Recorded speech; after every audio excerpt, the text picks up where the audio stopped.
Confidence isn't about being loud. It's not about talking more, and definitely not about being an extrovert. Most people assume that confident people are born confident. That's not true. I know this because I wasn't confident at all. Here is the real story. Back in my school days, I used to stammer a lot. I didn't know how to speak and communicate. And for our assessments, we had to perform a lot of group activities like skits and dramas that demanded speaking. So the process was, the class teacher used to come and pick 5 people from the class, and then those 5 people used to pick their respective teams one by one. So believe it or not, my classmates didn't want to take me in their team at all. Because I stammered, they felt if we pick this guy, then we are not going to perform well in the skit, and eventually we will get less grades. I used to be in the bottom 5 of the selection list every damn time. That feeling of left out is horrible. Constant rejections will drain you to the core. So from then to confidently speaking now in front of the camera, I have come a long way. The journey wasn't easy at all. Knowingly or unknowingly, I have followed all the points that I am going to give you in the next few minutes. And trust me, if you follow them with discipline, you will change a lot too. Stick with me till the end, and I promise you will learn something today. So without wasting any time, let's get started. Hey everybody, this is Gurudat and welcome back. I have 5 points that I want you to follow in order for you to feel confident.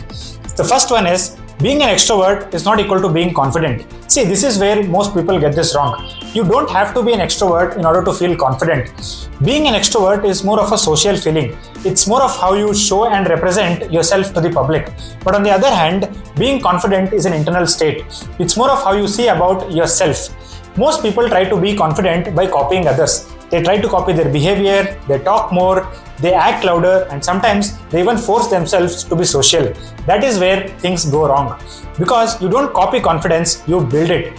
Confidence should be in your thoughts, decisions, and actions. You can only build and increase confidence when you stop comparing your personality with others, when you stop forcing behaviors that don't fit you, and third and most important thing, when you start measuring confidence in terms of clarity.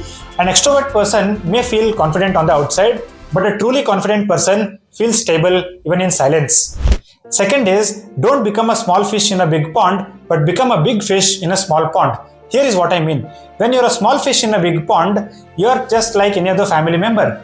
You are considered as someone who follows rules and you don't have control over anything. But on the other hand, when you become a big fish in a small pond, now you are not just like any other family member, but you are the owner of the house. The respect and authority you have is insane, and then you start taking responsibilities, and that builds confidence. Here is an example. Being a small fish in a big pond is like joining an IIT. You see, now you are surrounded by people who are equally better, and sometimes they are far ahead of you. And the natural human tendency when you see somebody far ahead of you is that you start feeling left behind. You stop getting feedback, you stop getting all the positive validations that you are used to, and that kills confidence. But when you're surrounded by average people, you just have to try and get better by 1%, and that puts you ahead of most people because everybody is average, right? So that is when you start taking responsibilities, and when you have all these positive validations and feedback, you will have an automatic urge to fulfill those responsibilities, and that builds confidence. See, don't take me wrong here. I'm not asking you to stay in the same small pond forever. Get into a pond, build confidence, and then upgrade to a new pond. Third is, fuck your mood and follow the plan. Watch this. Is consistency more important or speed? Consistency. Consistency. Simple. You sort of answered that before. Simple. Keep doing it. You don't like it, keep doing it.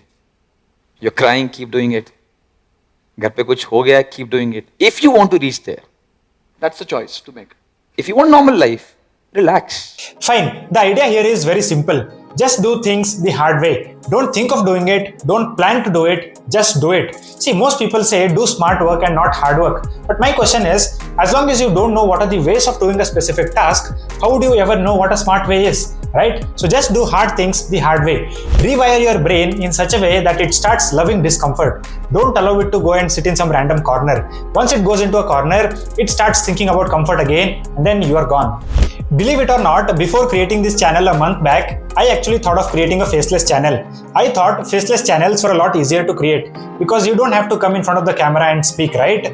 You can read the script in the background, show something on the screen, put some BGM, and you're done. But deep down, I myself didn't like that idea. And then I was like, F it. No matter what, I'm going to speak right in front of the camera and upload my videos. And I'm so glad that I did, because confidence comes from action. Fourth is start small and set realistic goals. If you haven't watched my previous video on how to stop procrastinating, please go and watch that. I am sharing the link in the description below. In that video, I have clearly explained why you should break down your tasks and why you should start small. Because when you have huge goals and set unrealistic expectations, your brain feels discomfort, and that is the last thing that you want to do with your brain. Break down your tasks into so small chunks that it becomes too easy for your brain to ignore. So that way, when you achieve them, confidence just follows.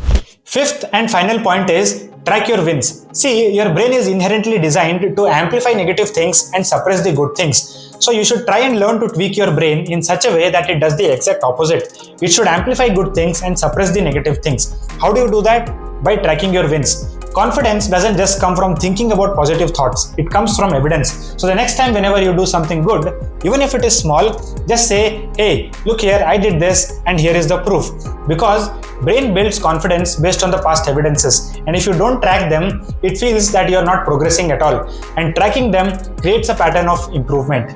Alright, did you notice something about all the 5 points I shared? None of them are about becoming someone else. They are about becoming consistent with who you already are.